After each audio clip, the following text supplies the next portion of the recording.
Okay, you guys, because I love you, you asked and I came back because I really was thinking of dropping this. I was going to continue watching, but I really wasn't going to keep reviewing. But you asked, so we will.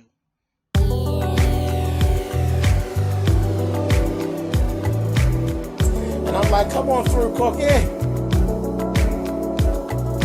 Come on up on my soapbox. That's basically it.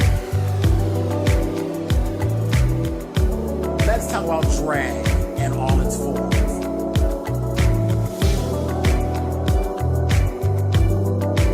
What,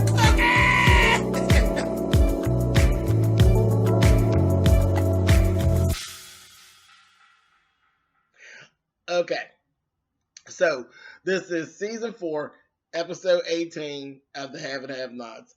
And like I said, y'all know I was really, really let down last week with the whole Wyatt Crier not being dead thing. And they put this shit out there. Let's just go on into it. Okay, so Jennifer Sullivan then came to the house. Hannah brought her ass back in the house. Now, let me say this. Hannah went back in the house. Mrs. Crier still talking smart to Hannah. I ain't got time for this and this, that thing, and the other. And I'm like, somewhere in here, Mrs. Crier's ass need to be handled because she's doing the absolute most. I understand the grief. I understand all that. But you're doing the absolute most, Hannah. She's showing you exactly who the fuck you are. Bitch, you are a servant. You're the servant. It is what it is. But whatever. Maybe I'm reading too much into it. But anyway, she finally decides to come on downstairs. She sees, because when she told her, she said, the DA is down. So she said, up at my house? She was storming down them goddamn steps. She went down there and told the police officer, give me your gun, because I'm getting ready to take it and shoot this bitch right between her eyes. And, and carrying on. They're telling her, you don't need to be threatening her in front of her. She said, I don't give a shit. I don't give a shit. You're the one that released $12 million for my son to put it up his nose and in his vein. And I'm going to kill you, bitch. This, that, and the other. She went on through all that. Finally ended up telling her he's not dead. He's in a coma, a medically induced coma at this point because he was just unconscious for 32 hours. Whatever, Tyler. Unconscious for 32 hours. Yeah, whatever. Anyway, that just whatever. And you know what? Down in my comments, that's one of my folks said, James, who told you? Because I made a statement, and I wasn't really building onto it. I know that Tyler is the writer, but I said, yeah, I bet he was sitting with this a team of writers and saying, I'm gonna kill him with this. It was a joke. That was a joke. I know that there's not a team of writers that writes the show. I know it's just Tyler, but that's what the worker is. He needs a team of writers because sometimes when you look at, I'm a writer myself. Sometimes you keep writing your shit, you looking at your shit, it all sounds good to you. Sometimes you need another opinion to steer you away so you don't run into this type of shit here. Depending on who you are. Now, me, I don't get so stuck into what I'm doing that I don't want to change nothing and all that kind of thing, and I won't kill off characters. Tyler's very much that way. Ain't gonna kill off nobody and all that kind of shit. He got stuck, and that's what it is. If there was a team of writers or somebody he bounced back and forth with, we wouldn't be in this position we're in now. This is stupid. This is stupid. It don't even have anything to do with soap opera versus non-soap opera. This is just fucking stupid. Who the fuck's in unconscious for 32 hours with surrounded by professionals, so-called professionals in the medical field? Motherfuckers pronouncing you dead and carrying on, and you still alive. Come on, stop. That was ridiculous. He could have wrote. I would have went for it being somebody else laying there that looked like Wyatt. That's soap opera shit. But whatever. So, but that was the thing. It was just a joke. I know there's no other writers, but that's maybe a suggestion. Maybe he needs to hire an intern or somebody that he could bounce things off of. But when you think you the shit, you don't feel like you need to bounce nothing off of nobody. And, child, it helps. Like I said, I'm willing to kill off characters and stuff, but I do bounce things off my mom and stuff just to see what she says. Child, you get stuck sometimes. But whatever. Anyway, I'm down off the soapbox. But bam, and let's move on. Anyway, there's nothing wrong with bouncing an idea off of somebody. You don't have to agree with what they said. Okay, so Catherine ends up telling her, she says, you know what? She says, well, you may want to go ahead. She says, there's a car out there that's going to take you to the hospital so you can actually see your son. She said, I'm not getting in there. You take that car and you shove it up your ass. And you're going to bring my son back to me the way you took him out of here. Walking, talking, breathing. He may have an attitude, but walking, talking, and breathing, bitch. Just the way you took him out of here. And until then, you and I are enemies. Now get out of my house, bitch. I said, oh, okay. Then she went, and she held it together. As soon as they left out, because she said, you may want to watch how you talk to me. She said, get out of my house, bitch. They went, as soon as they went out, she broke down. And then, of course, here's Hannah. There's Hannah, good old Hannah again. And she's like, I'm not going to the hospital. I can't bear to see him. You told me not to go look at Amanda's body, and I did. And that's the vision of her that I have stuck in my head. And I'm not doing that with Wyatt. I'm not going to see my son attached to machines and all that. Then she talked her into going. And the dumbass indentured slave went right on down into the hospital. And then she's all being all mean to David. David wasn't even being mean to Hannah. Hannah was being just shady to David. And she went to see him, and she told him, you need to go see about your wife. He didn't know what the fuck she was talking about. He get ready to leave out to go talk to Jim, and here's somebody going and fussing and carrying on to him. I don't have no damn implants. I don't give a damn what you saw on the x-ray. I told you I don't have an implant. So, again, soap opera fashion, he walks into the room, and the doctor's like, oh, no, you got to get out of here. And he said, I'm her husband. I'm her husband. This, that, and the other. We need to talk. And the doctor was like, okay. So he said, we're in the middle of stitches. She going to say, get your ass out of here and leave us. I said, oh, she is so crazy. She is so crazy. That bitch really thinks everybody works for her. And I'm like, where you find this docile ass doctor? Because I don't know about you, but Allegheny General Hospital, I hate to be the motherfucker to stand up in one of the doctor's face and tell them, get your ass out of here. I wouldn't give a damn what your bracket of income was. Go up there and tell one of the doctors to get their ass out the room and see what happened. And when the boys in blue come in there and smack the shit out of you with a nightstick. Just ridiculous. But anyway, they go back and forth. She tells him, your son stabbed me, and then he goes into this story. Do you remember the story about Bobby Safeman? I said, here we go, some bullshit. Talking about, she didn't even remember at all. I guess it's when she's in her real doped up crazy days, that there was a boy that actually had bullied on Jeffrey to the point that Jeffrey ended up taking a baseball bat and beat the little boy into a coma. And Veronica apparently actually handled the court case and all of this. So Jeffrey is actually one of those people where you back him into a corner, he come out fighting, and he's over the top because he's crazy as fuck like her. Now, my thing is, if Jeffrey has these type of anger issues and y'all are as rich as y'all claim to be, why isn't Jeffrey in counseling? Y'all had everything else. This bitch got fake titties and they've been hidden. They're hiding it.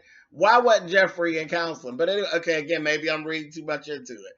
I'm nitpicking. I know. I'm nitpicking and being petty. But whatever. Okay, so anyway, he told her, listen, you were just like him. You pushed and pushed and pushed, and then you got what you got, period.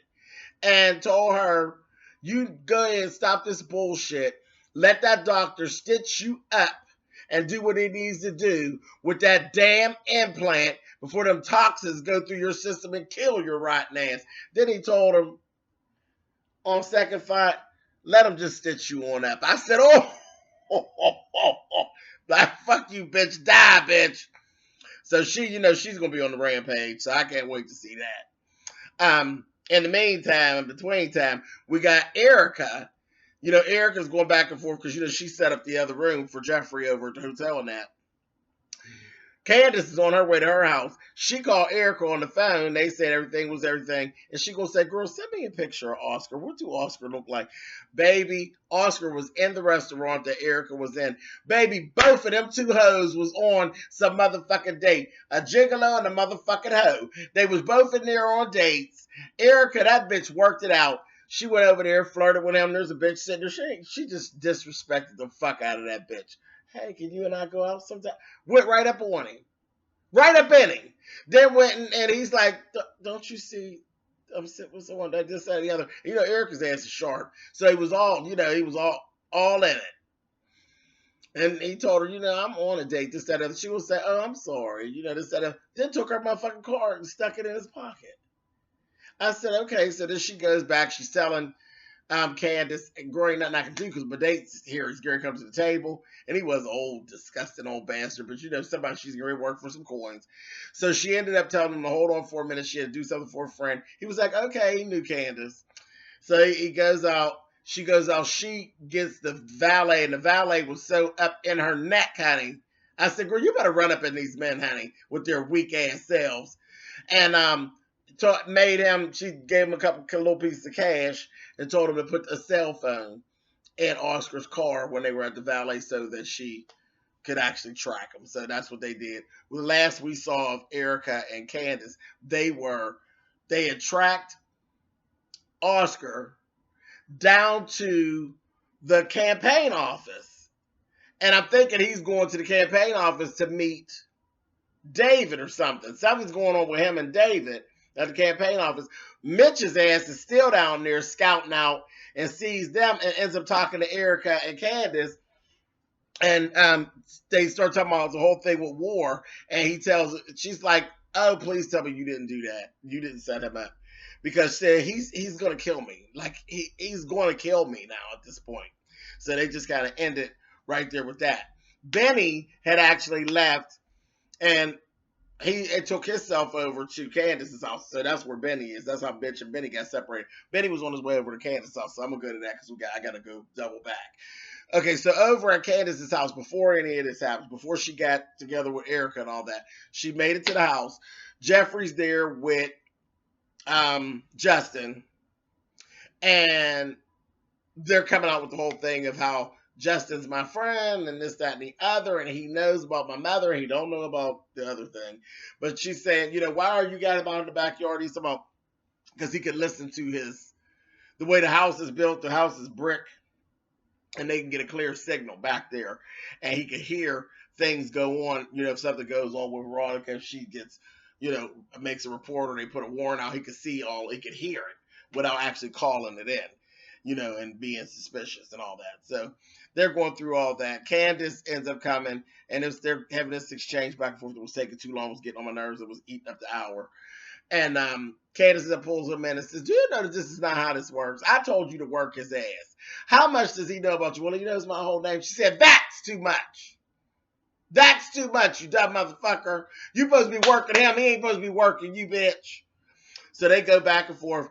So Justin comes into the house. So now they're all three standing there. And Justin flipped on goddamn Jeffrey. Because Jeffrey's like, she said he needs to leave. This, that, and the other. Jeffrey's like, he's my friend. He was like, Mr. Harrington, don't confuse friendship when I'm on my job. I said, He's still playing closet queen, honey, and you can't trust him. You can't trust him, bitch, because if it come down to it, he's gonna throw you under the bus. But Jeffrey, you're an idiot, and see Jeffrey, bitch.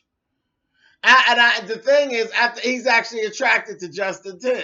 That's the bad part. You ain't supposed to be attracted to Justin. You supposed to hate Justin, bitch. You supposed to hate that motherfucker. You supposed to fuck him till he can't halfway stand up and then do him. That's what you supposed to do, bitch. Do his ass dirty. I think you fucking around falling for him, you old dummy bitch. Anyway, goddamn Jeffrey gets on my nerves. So they all leave. Jeffrey's up laying in the bed. Motherfucking Benny comes, and Benny and Candace, they having a conversation back and forth. He done told, now she knows that Jeffrey knows and all, whatever, and all this shit. Benny want to talk to Jeffrey. Because remember, Benny got that whole thing on thinking he can fuck with Jeffrey to get at David. Child, Candace was like, get the fuck on out of here. You ain't talking to him. Leave it alone. Everything's fine. She don't know about that other little stuff with David and all that. She found that out later. But anyway, Benny goes, now all of a sudden Benny's smart. He gonna double back on Candace. He come back in there and he banging on the door. Banging on the door now. Remember what we know about this neighborhood. He's out there banging on the door, hollering, Jeffrey, Jeffrey. And the nebby bitch across the street ain't saying nothing yet. Yeah, again, I'm nitpicking, whatever, y'all. Anyway, so Jeffrey lets him in. They have their little exchange back and forth. Benny's like, I ain't gonna do nothing to you. Remember, you kissed me. I ain't kiss you or nothing like that. I ain't bother you. I just come to talk to you. So he goes into this little thing, gonna tell Jeffrey, this was so stupid and so Benny. Your dad been fucking with my business and messing with my phones. You tell your dad to get my shit together. And he told him, I'll bust your ass. Like I can bust your ass right now. And Jeffrey was like, whatever. Jeffrey's over that shit. He buried Benny's ass out in the yard next to Quincy. Anyway, so they go back and forth. He told him, if you don't tell your dad to leave my business alone, this, that, and the other, then I'm going to tell your dad you're gay. I'm going to tell him your little secret. Benny, girl, get on out of here. So Jeffrey damn near broke out and laughed in Benny's face, but as they're talking, David calls on the phone. David's talking to Jeffrey, and he's, steady talking and telling him, I don't give a fuck what's going on. I don't give a goddamn what your mammy say she got on you. I will tear this whole motherfucking world up to keep you safe and to keep in your corner, and you need to know that. I said, David, you better fucking say it. I'm like, but anyway, so he goes through all that, and then he's telling him, he says, oh, yeah, Dad. I said, here goes Jeffrey being a fucking bitchy queen. I loved it. He said, yeah, Benny Young is here, and he's saying, all this stuff about if you don't leave his business alone or whatever, he's going to tell you that I'm gay. And Benny was like, what? And he said, what? Is he there threatening you? You put his motherfucking ass on that phone. He gave that phone to Benny. Benny was like, yeah. He gonna say, hey, motherfucker, don't you fuck with my goddamn son. He said, I'm gonna meet me at your goddamn tow yard in 3 hours. And Benny always tells you, yeah, okay. I said, okay, now I can't wait to see the next episode. Because I promise y'all, Benny gonna go in there with that talking shit. David is going to snatch Benny right the fuck up. How much do y'all want to bet? Get down in the goddamn comments. I promise you, when they get to the damn tow yard, Benny gonna be on some of that arguing shit. David gonna be all the way over the top. Like, I know you ain't fucking with my motherfucking boy. He gonna snatch Benny up. Watch. I cannot wait to see it. But anyway, that's all that basically went on. Just foolishness. Absolute fucking foolishness. All right, y'all. I'll see y'all next week. Bye.